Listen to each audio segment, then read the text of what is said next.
تین مبارک 4 مبارک پہ گزرے ہوئی ہیں. کتنے؟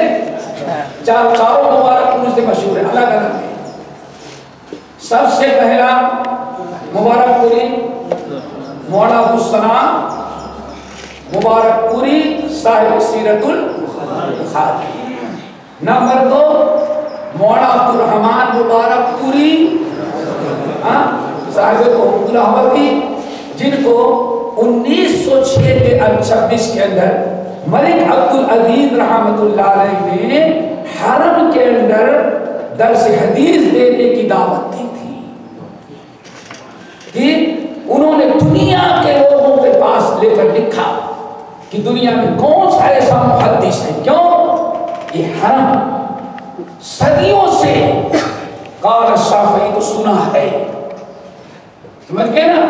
قال ابو حنیفہ کی صدا گونجی ہے یہاں، قال ابو یوسف کی صدا گونجی ہے، قال محمد کی صدا گونجی ہے، قال مسلم کی صدا گونجی ہے. لیکن صدیاں گزر گئی، یہاں قال رسول اللہ کی صدا نہیں گونجی. کون ایسا دنیا میں عالم بتاؤ جس کو میں بلاؤں اور حرم کا مدرس حدیث اس کو بناؤں؟ ساری دنیا میں لے کر بھیجا. ساری دنیا نے کیا کہا؟ یہ تو ایک ہی عالم اس لائق ہے کہ حرم میں آ کر کے حدیث کا درس دے محدثانہ انداز سے. کون ہے؟ مولانا عبید اللہ مولانا عبدالرحمن مبارک پوری صاحب تحفہ.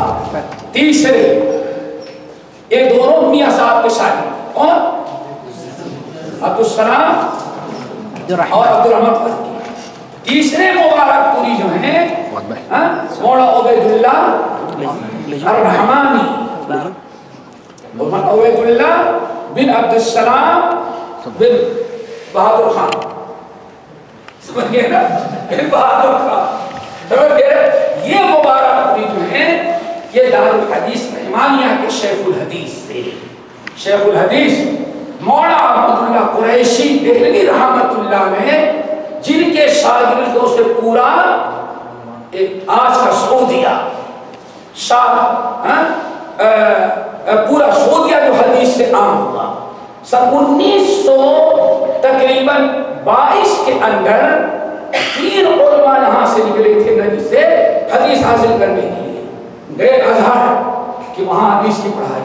لوگوں نے کہا یہاں تو حدیث پڑھو گے لیکن حدیث محدثانہ انداز کے نہیں. پھر کہا جائے رشید رضا مصری، علامہ رشید رضا مصری سے ملے حدیث حاصل. بھائی جیسے تم حدیث پڑھنا چاہتے ہو محدثانہ انداز کی میں نہیں پڑھا سکتا. پھر کہا جاؤ؟ ارے یہاں سے مصر کہاں بھیج رہے ہو؟ ہندوستان جاؤ. عراق پہنچے.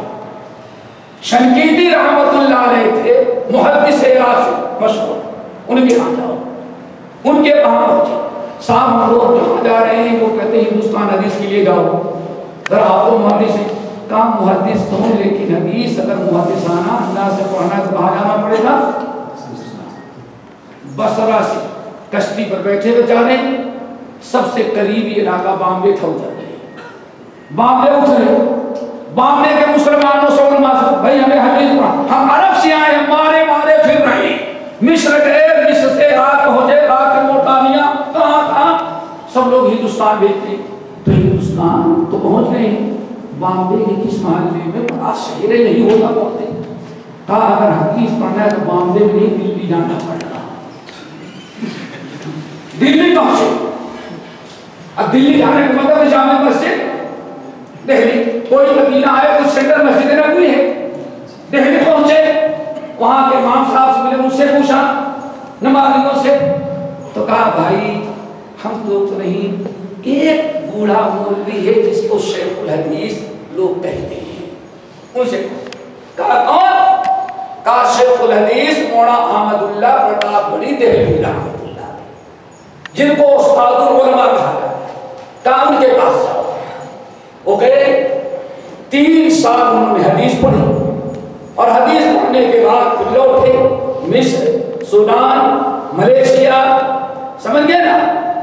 ان علاقوں میں حدیث عام کیا. اور انہی کے شاگردوں میں سے تھے شیخ علامہ عبداللہ ترعاوی رحمۃ اللہ علیہ.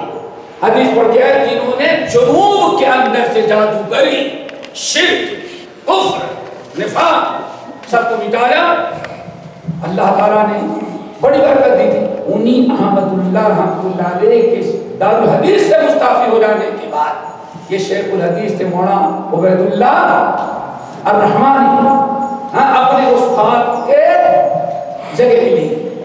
یہ جب سن 1947 کے اندر دارالحدیث رحمانیہ ختم کر دیا گیا، اکثر علماء پاکستان چلے گئے، دہلی اجڑ گئی، تو ایک تھے مولانا اللہ حبیب بھوجانی لاہور کے، یہ بڑے متحمس آدمی تھے۔ انہوں نے یہ سوچا کہ سیاست پر حاشیہ چڑھایا جائے، تو مشکات پر حاشیہ چڑھانے کے لیے نے سعید اپنے لیے منتخب کیا تعلیقات اسلفیہ، اور مشکات پر حاشیہ چڑھانے کے لیے مولانا عبید اللہ رحمانی مبارک پوری کو۔ اب اخلاص طرح دیکھو، اللہ نے